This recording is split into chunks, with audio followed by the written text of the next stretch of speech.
হরে Krishna. Ramakrishna TV YouTube চ্যানেলের পক্ষ থেকে সকল মা, বাবা, দাদু, দিদা, ঠাকুমা, ঠাকুর দাদা, দাদা, দিদি, ছোট ছোট ভাই বোনদের জানাই জয়া অথবা ভৌমি একাদশীর প্রীতি ও আন্তরিক শুভেচ্ছা।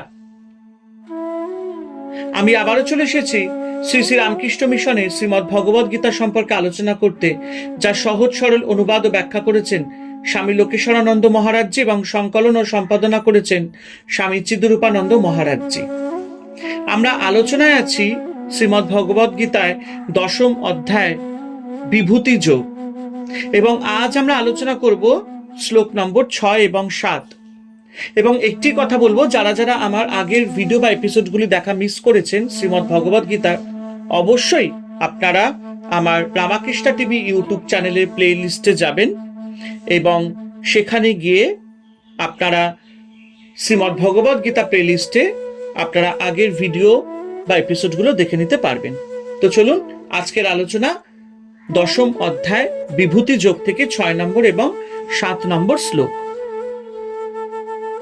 महर्षय सप्त पूर्वे चतारो मनवस्तुथा मध्भावा मानसा जाता जेशं लोको इमा प्रजा।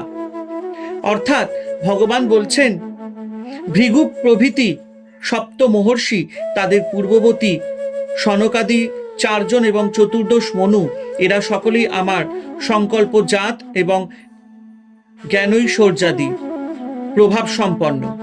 জগতের সকল প্রজাই এদের থেকে উৎপন্ন। সপ্তম মহর্ষি ভৃগু, মরীচি, অত্রি, পুলস্ত, পুলহ, ক্রতু ও বৈশিষ্ট্য। এদের পূর্বে উদ্ভূত মহর্ষি চতুষ্টয়, মানে সনত কুমার, সনাতন, সনক ও সনন্দ, এবং চতুর্দশ মনু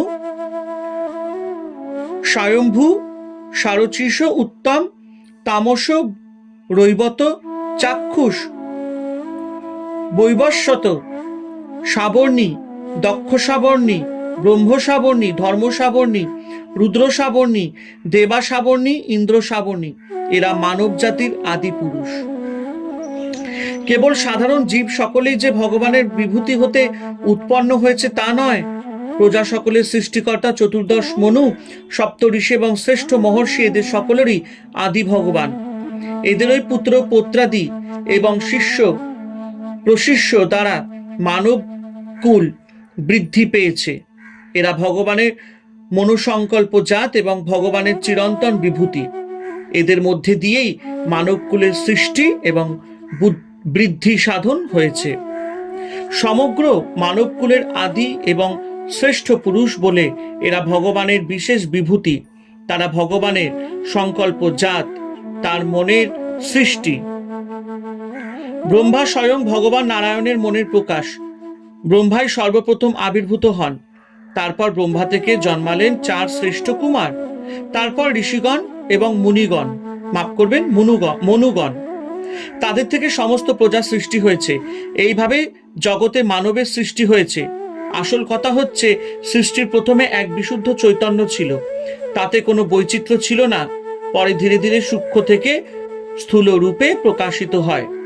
যখন আবার জগৎ গুটিয়ে নেবার সময় আসবে, তখন ক্রমটি উল্টে যাবে। স্থূল ক্রমশ গিয়ে মিশবে সূক্ষ্মে, পরে সূক্ষ্ম থেকে অবক্ত অবস্থা অর্থাৎ একত্বে মিলিয়ে যাবে।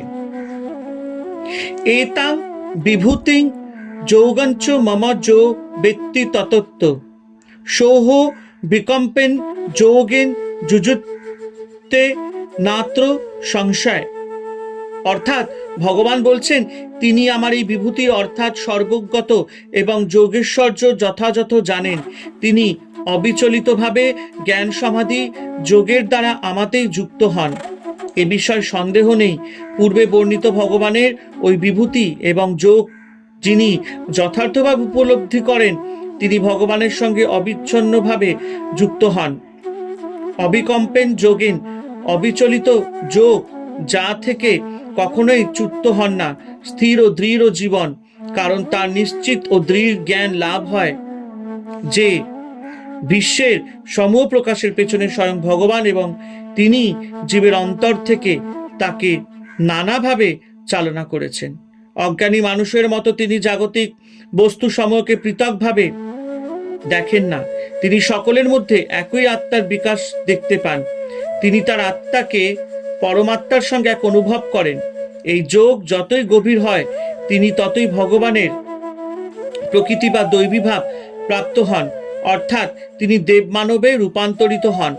এই ভাব প্রাপ্ত হলে মুক্ত পুরুষ যে অবস্থায় থাকুন না কেন, যে কর্মই করুন না কেন, ভগবানের সঙ্গে তার যে নিবিড় যোগ স্থাপিত হয় তা থেকে তিনি চ্যুত বা বিচলিত হন না।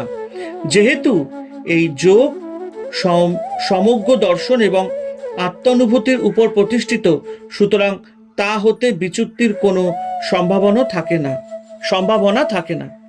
হরে কৃষ্ণ কৃষ্ণ কৃষ্ণ হরে হরে, হরে রাম রাম রাম হরে হরে।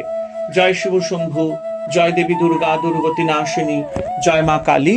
ওং নমো ভগবতে বাসুদেবায় নমঃ।